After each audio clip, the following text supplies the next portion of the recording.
तैयार हो जाइए एक बेहद अजीब और चौंकाने वाले फार्म के अंदर जाने के लिए, जहां मुर्गी पालन का ऐसा अनोखा कारखाना देखकर आप हैरान रह जाएंगे।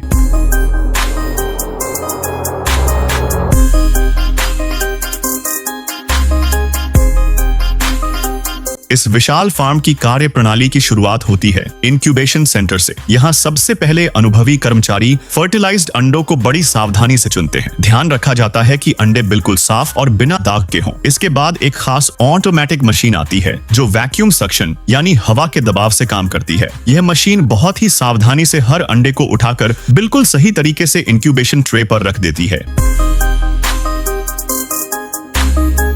अंडों से चूजे निकलने के बाद शुरू होता है जेंडर सॉर्टिंग यानी लिंग निर्धारण का काम। यहाँ तकनीक से ज्यादा इंसानी अनुभव काम आता है। कर्मचारी चूजों के पंख या जननांग की जांच कर नर और मादा चूजों को अलग अलग कर देते हैं। इन नन्हे चूजों को शुरुआत में ऐसे स्थान पर रखा जाता है जहाँ रोशनी, हवा और तापमान पूरी तरह नियंत्रित रहता है, ताकि उनका स्वास्थ्य अच्छा रहे और उनकी तेज वृद्धि सुनिश्चित हो सके। लेकिन इस विशाल उत्पादन प्रक्रिया के पीछे एक कड़वा सच भी छिपा है, जिससे बहुत लोग अनजान हैं। लिंग निर्धारण के दौरान नर चूजे फार्म के लिए लगभग बेकार माने जाते हैं, क्योंकि वे अंडे नहीं दे सकते और उनका मांस भी व्यावसायिक उत्पादन के लिए ज्यादा लाभदायक नहीं होता। इसलिए 1 या 2 दिन के लाखों नर चूजों को मशीनों के जरिए मार दिया जाता है। सुनने में यह बहुत कठोर लगता है, लेकिन पोल्ट्री उद्योग की यह एक सच्चाई है। हालांकि आजकल जर्मनी और फ्रांस जैसे देशों में अंडा फूटने से पहले ही लिंग पहचानने की तकनीक विकसित की जा रही है, ताकि इस क्रूरता को कम किया जा सके।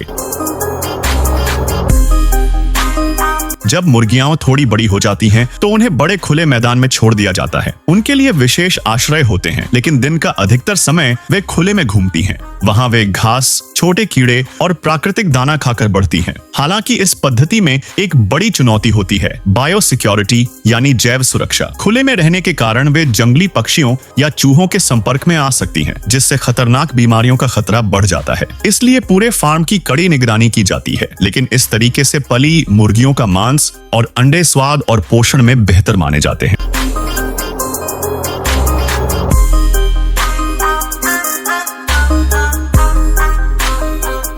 जब मुर्गियां अंडे देने योग्य हो जाती हैं, तो वे विशेष नेस्टिंग एरिया में अंडे देती हैं। जैसे ही अंडा दिया जाता है, सेंसर की मदद से वह एक नरम कन्वेयर बेल्ट पर चला जाता है। एक मुर्गी औसतन हर 26 घंटे में एक अंडा देती है। इस तरह ऐसे विशाल फार्म में रोज 2 से 5 लाख अंडे इकट्ठा करना आम बात है। इसके बाद अंडों को उन्नत कैंडलिंग सेक्शन में भेजा जाता है। यहाँ LED लाइट और इमेज सेंसर से हर अंडे के अंदर की जांच की जाती है। अगर खोल पतला हो, अंदर खून का धब्बा हो या कोई गंदगी हो, तो रोबोटिक आर्म उसे तुरंत अलग कर देता है। फिर अंडों को ऑटोमेटेड वॉशिंग सिस्टम से गुजारा जाता है, जहाँ बिना नुकसान पहुंचाए उन्हें पूरी तरह साफ किया जाता है।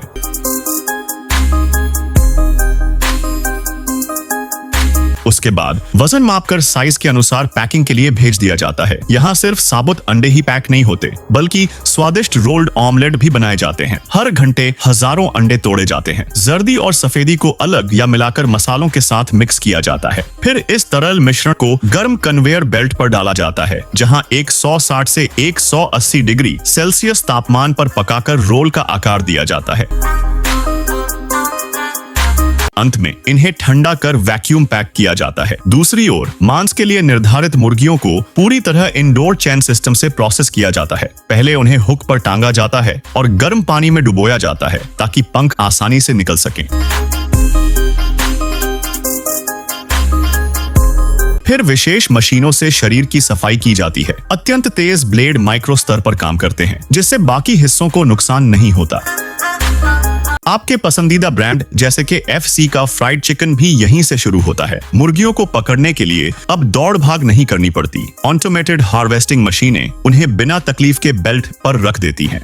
प्रोसेसिंग से पहले उन्हें 1 से 2 घंटे आराम दिया जाता है। फिर गैस एनेस्थीसिया से बेहोश कर प्रक्रिया शुरू की जाती है। आधुनिक ब्लेड से हर घंटे लगभग 20,000 चिकन विंग्स अलग किए जाते हैं। फिर आटे और मसालों की डबल कोटिंग के बाद गर्म तेल में तलकर तैयार होता है वह मशहूर क्रिस्पी चिकन। तकनीक का यह सटीक उपयोग जहां हमारी खाद्य जरूरतों को पूरा कर रहा है, वहीं फार्म के अंदर की ये प्रक्रियाएं हमें सोचने पर भी मजबूर करती हैं। हर दिन करोड़ों मुर्गियां और अरबों अंडों की आपूर्ति करने वाली ये अत्याधुनिक फैक्ट्रियां आधुनिक सभ्यता का एक अहम हिस्सा बन चुकी हैं।